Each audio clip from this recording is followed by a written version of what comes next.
Wow, this is the largest Mint forum ever. So I'm delighted to be here. I usually start my forum with just a few developments in MI that I've noticed during the year. And so that's where I want to begin. MI4, of course, is one of those, released just a couple of months ago. And we were shooting for simplicity, more in everyday language, and writing more broadly for helping professionals in general, not just for psychotherapists, and also helping people to not only change but to grow. So accompanying people over time, like mentors do. In the spirit of MI, we have broadened evocation to, whoop, it's gone, okay. To it's on either side, okay, all right, and to empowerment. I did a book a couple years ago with Terry Moyers in which we tried to find out what is it about therapists that gets better outcomes. Who are the therapists that their clients just seem to do better? And we found 8 characteristics. And then when we finished the book, I said, those look awfully familiar because these have been elements of MI from the beginning. Accurate empathy, of course. Positive regard, we see an affirmation. Steve and I hadn't said much about genuineness, but we do now in the 4th edition. Acceptance is key in the spirit of MI. Focus is one of our key processes. Evoking hope has been there from the very beginning of motivational interviewing. Evocation is a key process or task in MI, and then finally giving information and advice. So these are things that are characteristic of helpers more generally, that result in better outcomes. And they've been there in motivational interviewing for a long time. And made me wonder, is this what we've been studying all this time? What makes helpers helpful? Is this what we've been teaching? Because MI is not meant to be used instead of other kinds of treatment. It's meant to be used along with other kinds of treatment, and can be a way of doing what else you do, whether it's psychotherapy or diabetes education, or teaching in the classroom, or coaching on the sports field. It's a way of doing those things. It's a way of doing cognitive behavior therapy. Healthcare, diabetes and nutrition education. Preventive dentistry, one I hadn't thought about in the beginning, certainly. Social work and case management. Probation supervision. Sports coaching, Steve's recent book. Education, another book of Steve's. And leadership, a couple of new books on leadership with an MI style. So it's turning up in all kinds of helping fields. I keep track of some statistics, and we're now over 2,500 controlled clinical trials of motivational interviewing published, and that's just in the English language. So there are also a lot of meta-analyses and systematic research reviews. If you search motivational interviewing on Google Scholar, you'll get 185,000 hits. So it's a lot of articles. We have Mint members in at least 62 languages, and I think more now with our current TNT. 4 editions that have been published in 24 languages, and at least 130 books about MI just in English. And of course, they're appearing in other languages as well. MI has gone into the self-help world with these books by a couple of mentees. So how to use what we've learned to help yourself. And I had a conversation recently with a woman who was deaf, who was learning about motivational interviewing. And we had a signer with us, a translator. And we got to talking about some of the subtleties of motivational interviewing. And I said to the signer, I don't know how you're going to handle this, but it matters how you say things. And I'm going to say the same words 3 different ways. And you communicate this to our friend here. And so I said, imagine you're talking to a teenager. You don't say anything wrong with what you did. That's number 1. Number 2, you don't say anything wrong with what you did. It's a question. Number 3, You don't see anything wrong with what you did. Sort of a confrontation. She had no trouble. She signed it. And I said, how did you do that? She said, oh, it's facial expression. In sign, voice tone is what you're doing with your face. So you can do MI in sign as well. Turning up in other fields. Here's a fairly famous book about negotiations. He has a method called LEAP, but it's the 4 processes of MI, and he talks in the book about how this LEAP approach to negotiation is based on MI. And this one, I live in a retirement community, and this one's about how to encourage people to sign up for and join a retirement community. And it's based on motivational interviewing, So recently I got a call from the Army. They're teaching MI to drill sergeants. So what in the world do drill sergeants need with motivational interviewing? It sounds crazy. So I got on a call, a Zoom call with a trainer and with the drill sergeant of the year, woman who had been elected as the drill sergeant of the year. And I said, what do you use this for? And she said, oh, I know how to command. That's no problem. I can give people orders. That's easy. But I care about the people under my command. And all kinds of things come up that I can't command the answer to. And I want to help and take care of the people under my command. And this was the missing piece for me. It's something very useful when you don't have much control. Oh, okay. All right.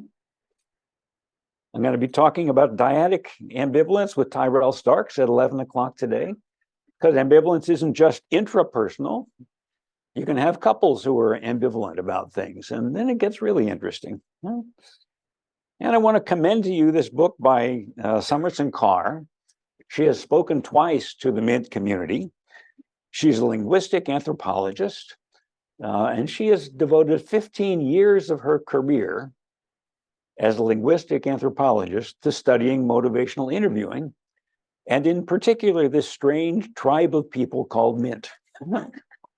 So this is a book about us, by someone trained in a very different profession from most of us, working the difference. So read about yourself. It's interesting.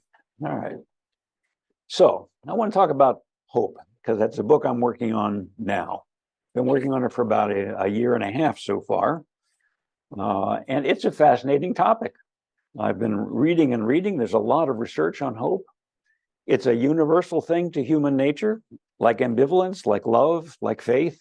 It's something all of us experience. And I thought it'd be interesting to do a book on this topic. So I'm working on it now, and this is sort of a second draft. The first time I've talked about this book. It was by far the strangest wedding gift that a couple received long ago. It was a clay jar, sealed at the top, accompanied with a warning to never open it. And of course, curiosity prevailed, and the bride opened it, and out came all of these plagues and curses on human nature. You know the story, it's Pandora. But long ago, in the 1500s, a translator mistranslated the Greek word for a jar, pithos, as box. And so ever since, it's been Pandora's box. It never was a box, it always was a jar. And one of our governors in New Mexico garbled it a little further, and in a meeting said, well, that opens up a whole box of Pandoras.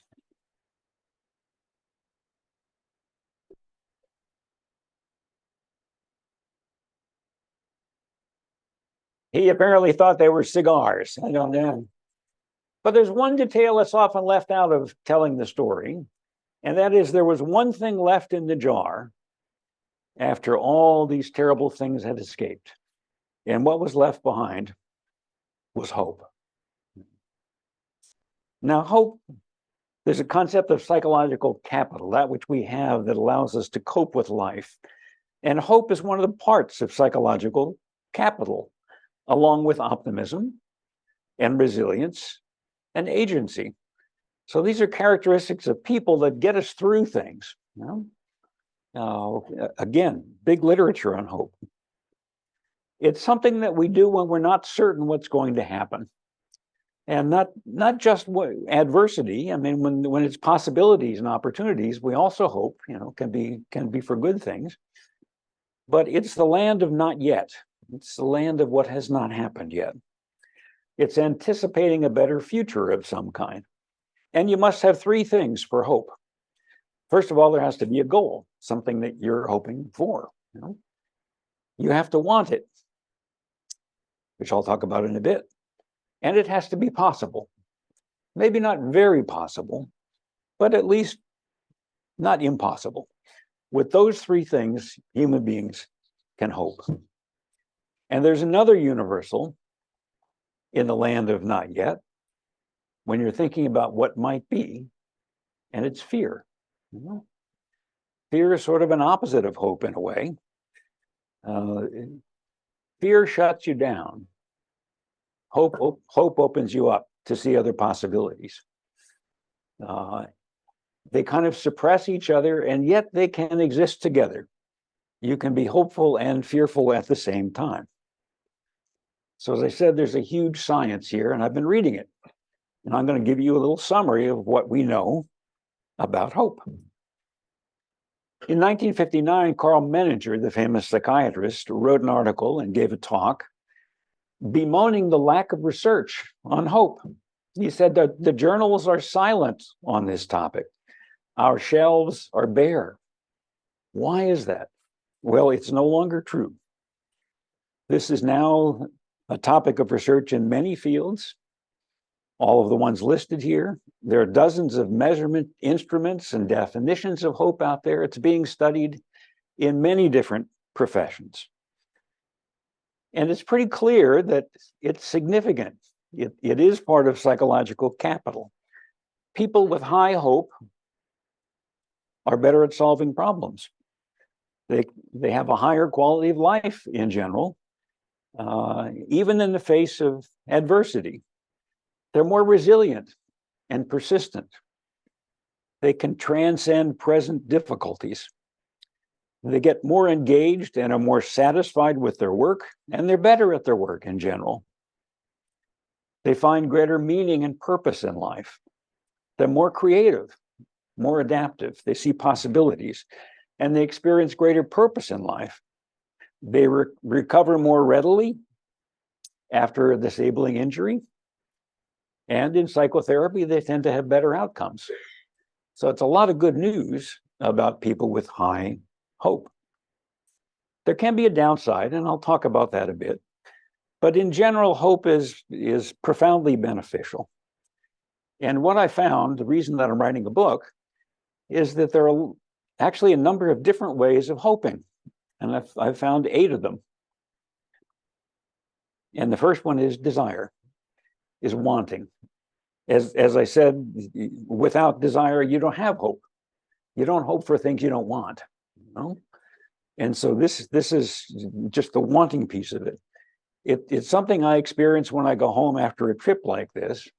I've been away for 2 or 3 weeks, eating too well, exercising too little, and I'm about to step on the bathroom scales, and I'm hoping for an exemption from the laws of nature. But desire can also be profound.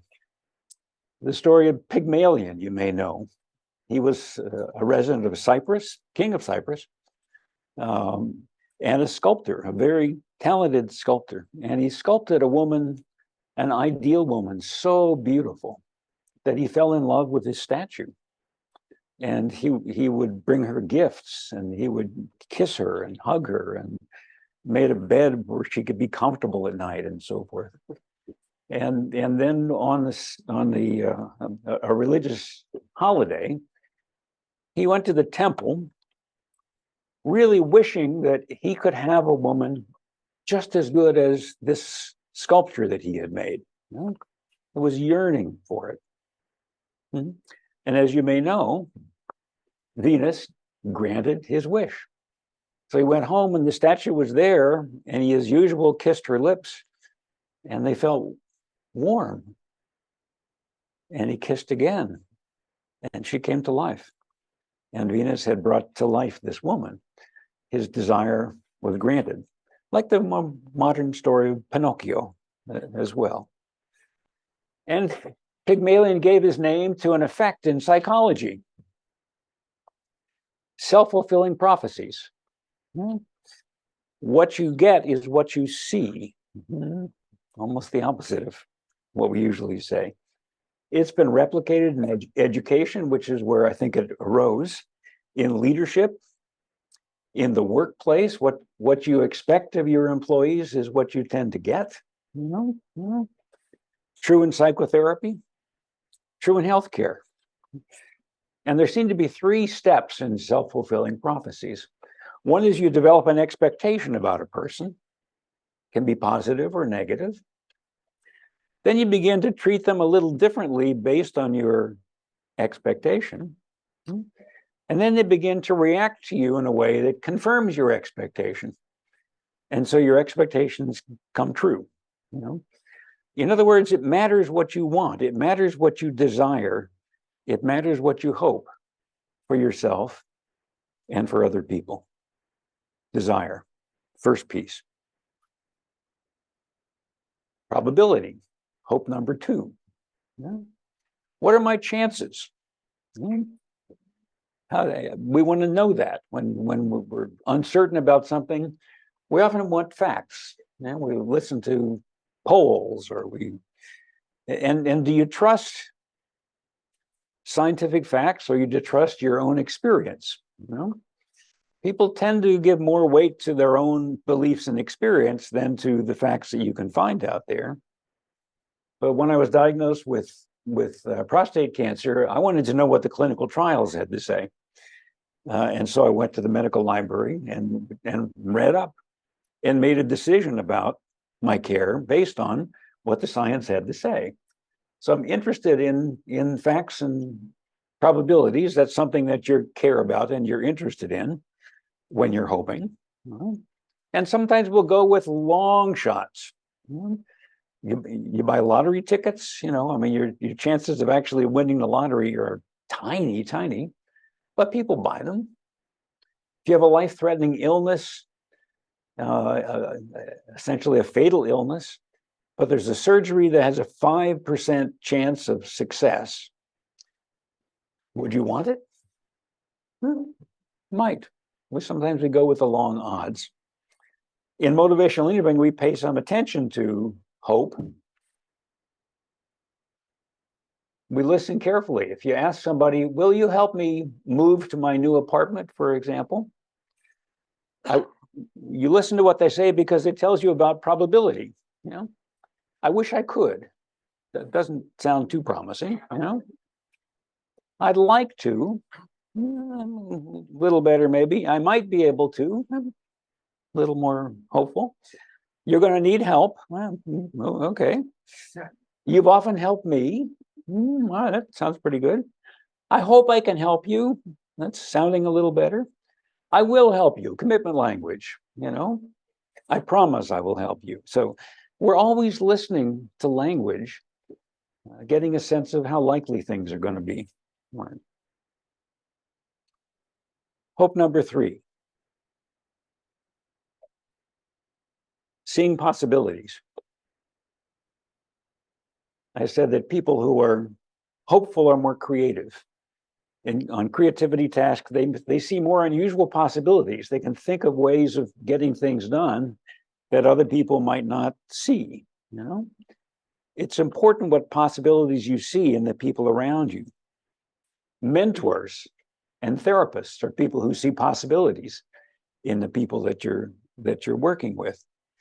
And it matters, because seeing possibilities can make itself come true. If you rely only on probability, only on history, then you only see life as it has been. But hope is about future possibilities. You know perhaps the story of Helen Keller and her helper Annie Sullivan, made famous in a movie and a book called The Miracle Worker. And Annie Sullivan was someone who worked with people with disabilities, and her very first student was Helen Keller, who could not hear, who could not speak, and everyone pretty much regarded it as hopeless. But Annie saw possibilities, that she could hear, that she could communicate. And indeed, Helen Keller became a world-renowned speaker and advocate for people with disabilities. I love the story of Don Quixote, in modern terms, the man of La Mancha. You know? And one of the people that Don Quixote, this crazy optimist, encounters, is a prostitute named Aldonza.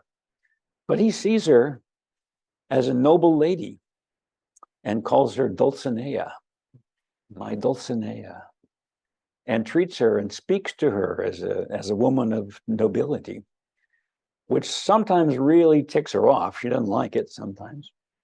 And yet it also touches her. It also comes true. And toward the end of the story, when Don Quixote has lost his hope, it's Dulcinea who helps to restore it. Something that Don Quixote says when he's accused of madness. He says, maddest of all is to see life as it is and not as it should be or could be. That's hope. Yeah. You know, the placebo effect.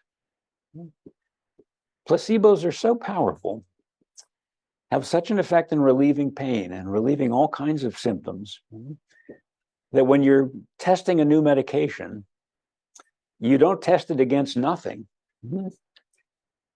Nobody cares if your medicine is better than nothing. It has to be better than placebo, because placebo has so much healing quality to it that we want to know that the medicine actually has something effective in it that will actually do that. If you warn people who are receiving placebo of certain side effects that may happen, they happen, which is kind of interesting. And lately, there's been a whole line of research on open label placebo. So now we're giving people placebo and telling them, and they have a bottle that says placebo on it.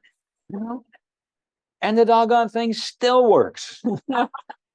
Why? It's really puzzling. Now, at least in the double-blind sense, placebo is not possible in psychotherapy. You can't not know what you're doing, at least in the sense of not knowing what you're delivering. Okay? But there's a long history of placebo effects, going back to Anton Mesmer, the hypnotist, who was getting very famous in Paris. And he believed in animal magnetism, that he could magnetize people and cure all kinds of illnesses. And people were getting better all over the place. And so the king ordered an investigation of Mesmer. And the chair of the committee was a fellow named Benjamin Franklin, an American who was visiting in Paris at the time. And he did what I think were the first balanced placebo experiments.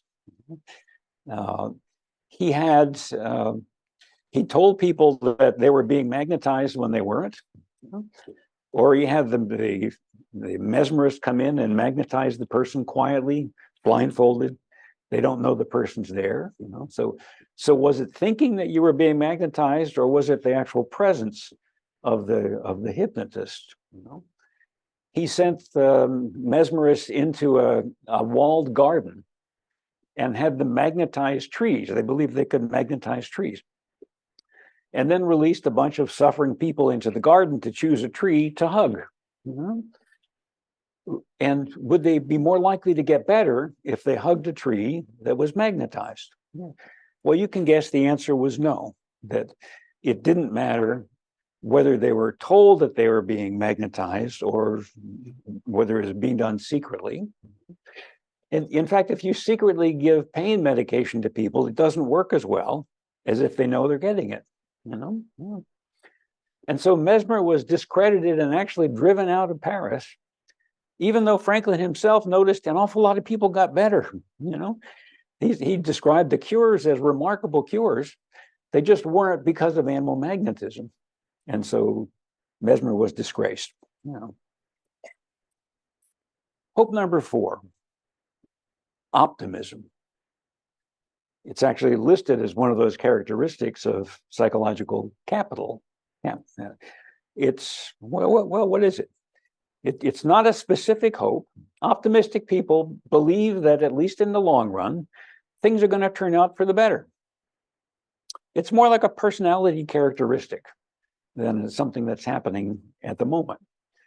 But just characteristic of believe that things are going to go well, that my students will learn well, that my patients will get better, that kind of belief. There's passive optimism, in which you don't have anything you need to do. You just believe that in general, things are going to work out better. So that's, if you know the song, Don't Worry, Be Happy, very popular song.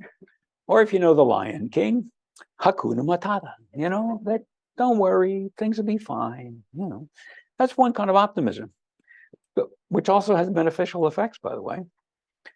And then active optimism, you have a role in it. And so that's more like confidence that what you do can make a difference. It's a sense of agency, a sense of self-efficacy. And optimism predicts all kinds of positive outcomes. So much so it's been called the Velcro construct. Everything sticks to it. People with optimism have better health, they have better mental health, they're more creative, they're more resilient, they achieve better in school, they're more popular people, they solve problems better. Just all kinds of desirable outcomes stick to this concept of optimism. Now, there can be hazards also of optimism. You can be disappointed. If you have high hopes, you can be disappointed. It can make you complacent. You don't really prepare adequately. You think, I got this, and you don't study for the tests, perhaps. So you're underestimating risk is one also. You do not want to go mountain climbing with an optimistic guide. You want to go with a prepared guide who has thought about all the things that might go wrong and is ready for them, Whole variety of disasters, military disasters, business disasters, have been attributed to over-optimism. And another hazard is just explaining away your failures. It was just bad luck. It wasn't anything I did. So you're not learning from your failures also. So those are downsides. And in spite of all that, optimism overall is profoundly positive and associated with all of these benevolent outcomes in all sorts of things. I think there's probably a sweet spot in between over-optimistic and under-optimistic, so somewhere in the middle. But in general, it's a good idea to be optimistic. Hope number 5, trust. Trust has an object. In general, you're trusting someone, you're trusting something, you're trusting a ladder, you're trusting a rope, you're trusting something.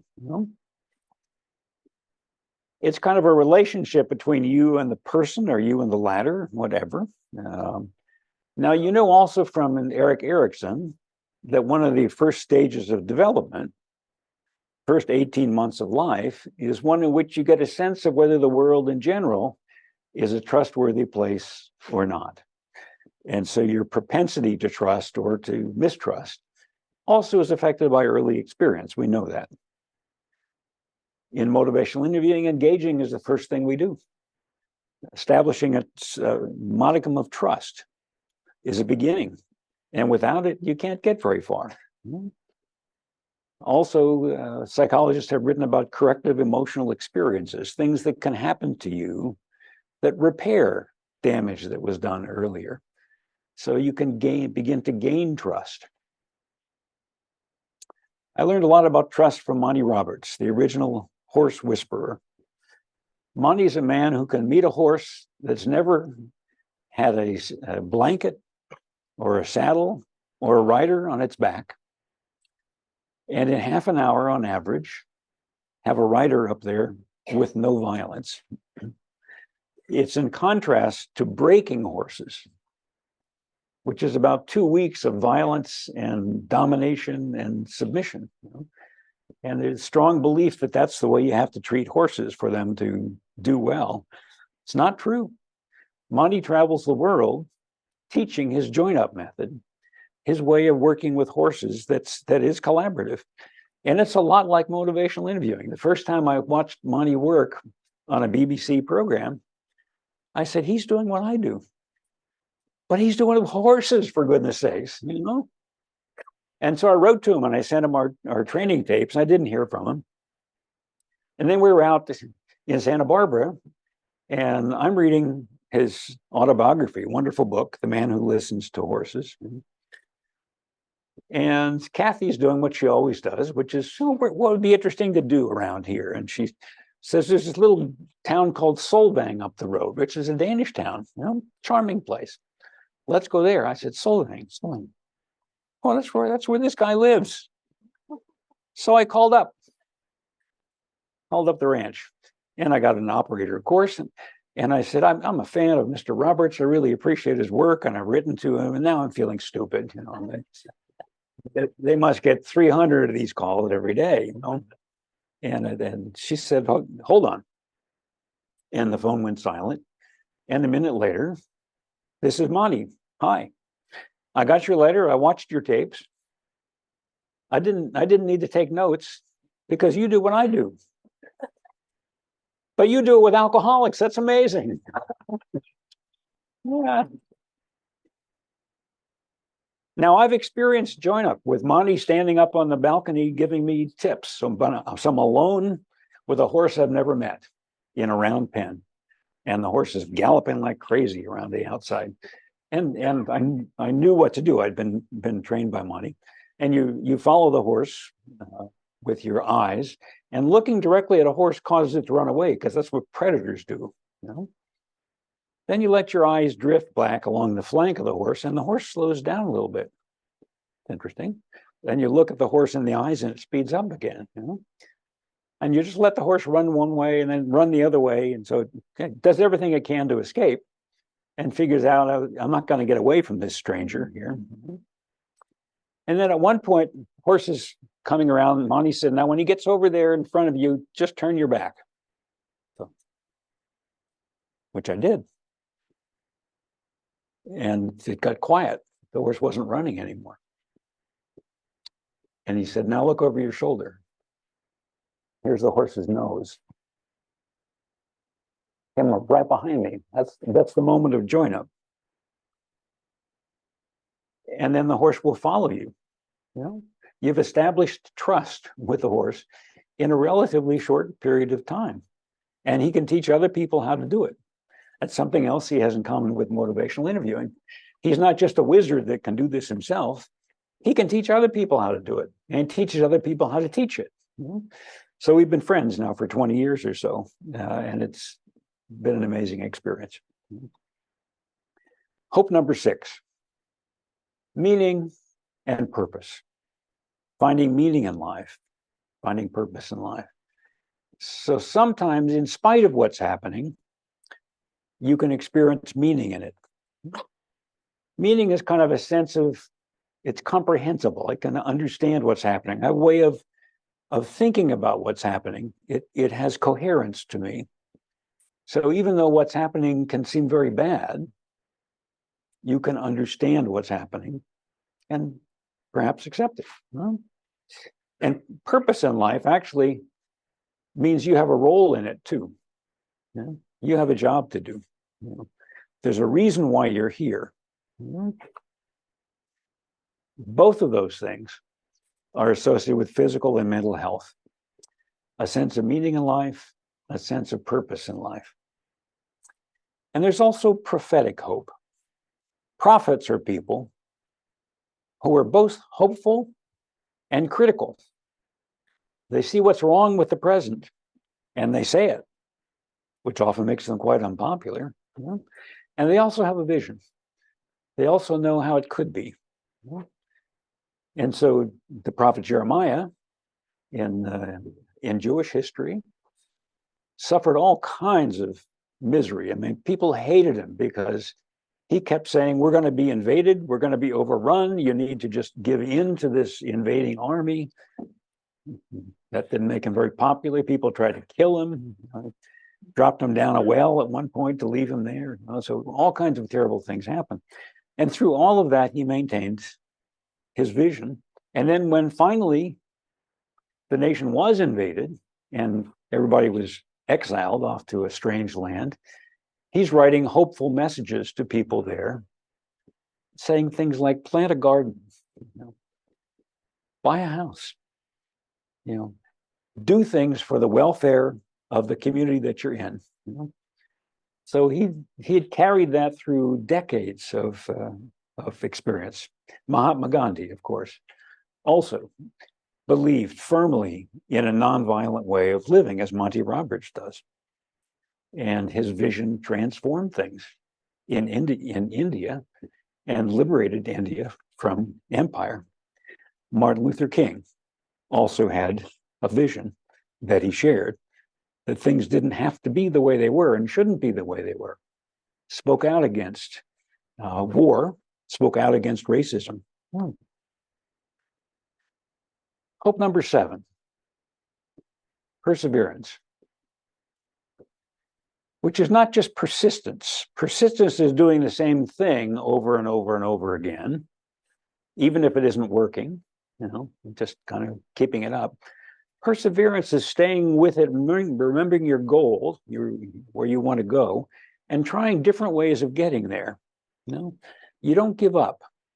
It's refusing to give in to cynicism, to pessimism, to hopelessness, and persisting. And so this is action. This is doing something. And it's action that embodies hope. It's an action that is a form of hope. Persisting and persevering is a way of hoping. In treatment of depression, you may know about behavioral activation, which is getting people up out of bed and moving and doing things, even though they don't feel like it. They really don't want to do this, but do it anyhow. Do some things that might be pleasant, even though you don't feel like it.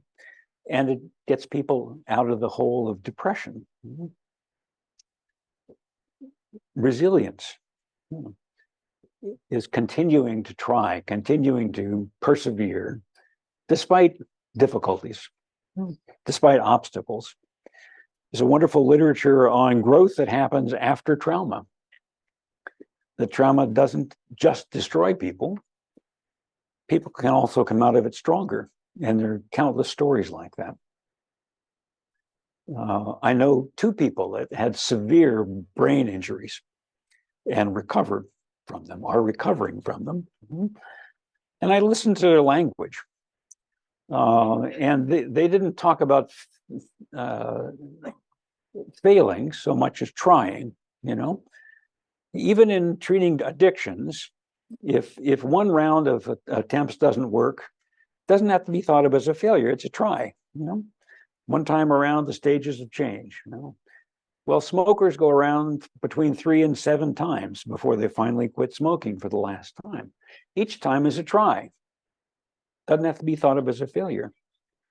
My 2 friends with severe brain injury would say, well, I haven't been able to do that yet. I haven't done it so far. You can hear in the words their hope. The term relapse, I've been trying to get the addiction field to stop using it because it's pejorative. You blame people for it. It's your fault, in a way. It's something that you did. It's just behavior. That's all it is. And of course it happens. It's the stages of change. You go around. That's all right. It's not a reason to feel terrible or give up or be hopeless. I live in the American Southwest. And in the Southwest, in New Mexico in particular, There are 19 communities called pueblos, and they've been in their cities 1,000 years old. People have been living in this place for a very long time.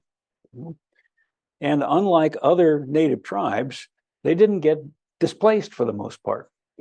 Navajo people, Apache people, Comanche people got rounded up and shipped away, but the Pueblos have been there all along and are still there.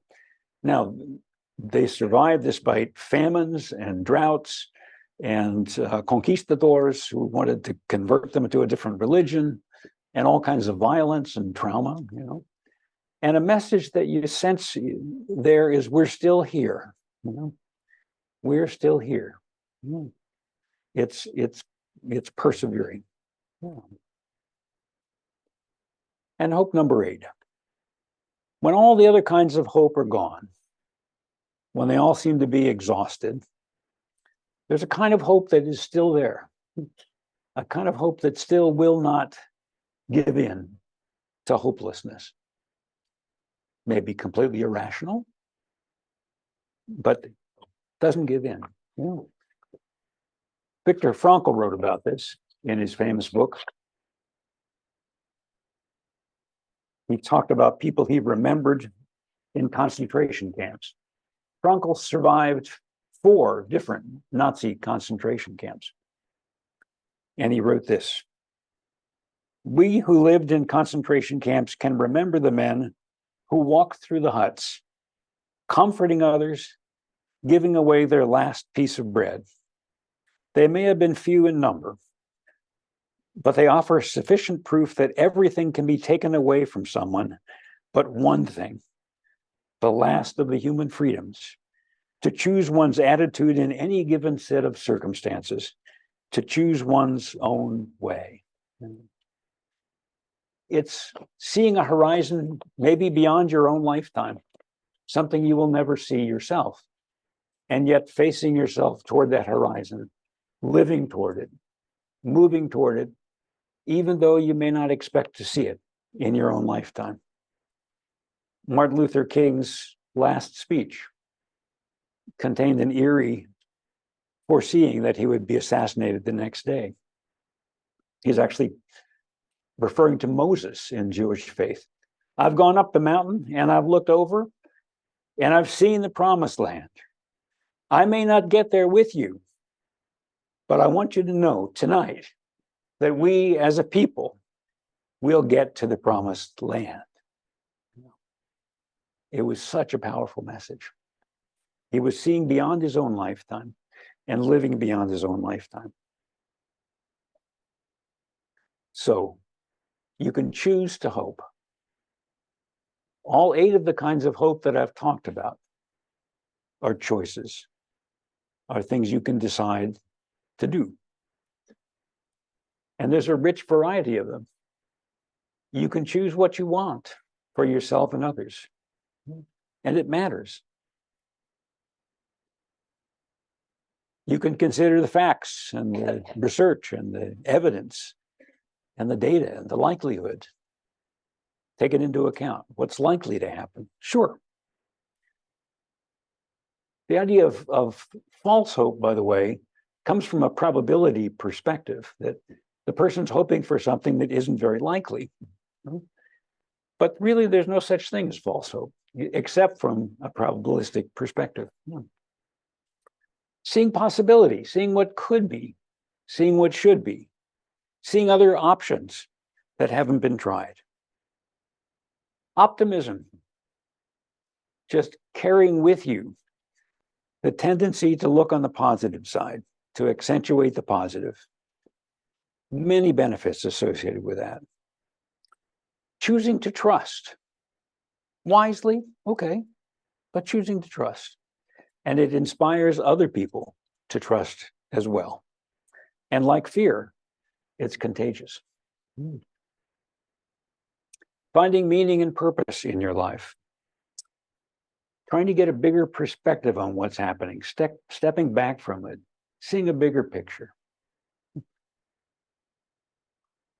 To continue trying, to persevere, to try different ways, to keep moving toward the horizon in a way that might work, and hope beyond hope.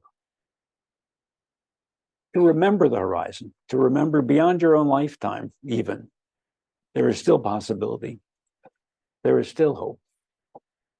And in the end, I think choosing to hope may be the most hopeful act of all. I leave you with a blessing from Nelson Mandela. May your choices reflect your hopes, not your fears. Thank you. We have a little time. Thank you. We have a little time before coffee. I told the new Minties yesterday, never compete with lunch or coffee. But I finished a bit earlier than I expected. So if you have something you'd like to ask or a comment you'd like to make, is there someone with microphone that can help us out here? Mm-hmm. Thank you. Yeah. Back over here. Mm-hmm.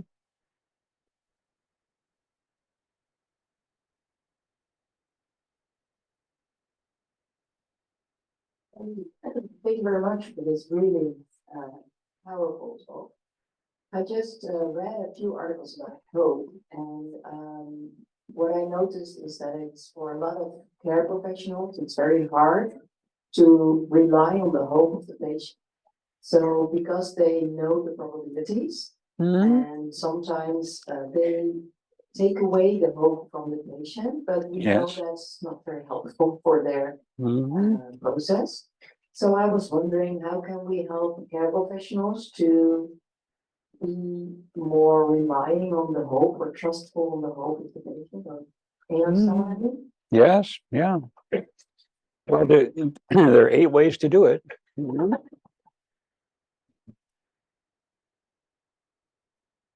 And we know in MI about evoking hope, not trying to install it so much as calling it forth from the person.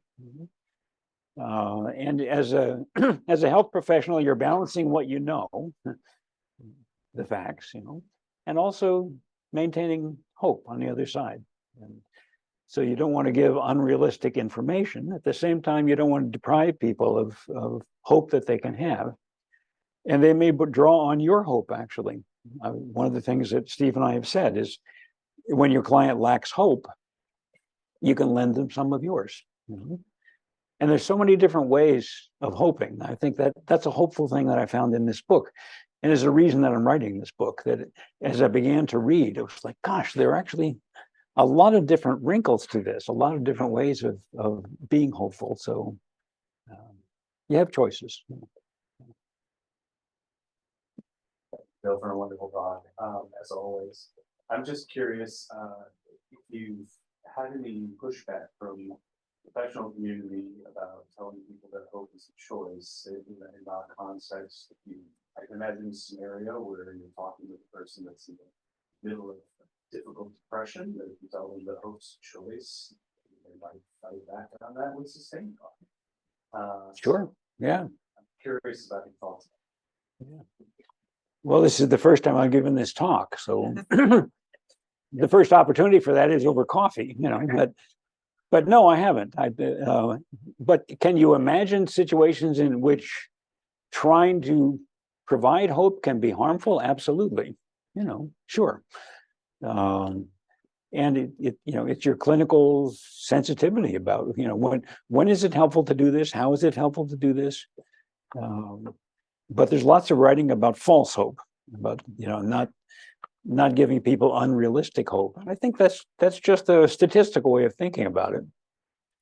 I mean, people I know have known people in hospice at the end of their lives who are very hopeful, who maintain that, carry that optimism or that positive horizon with them.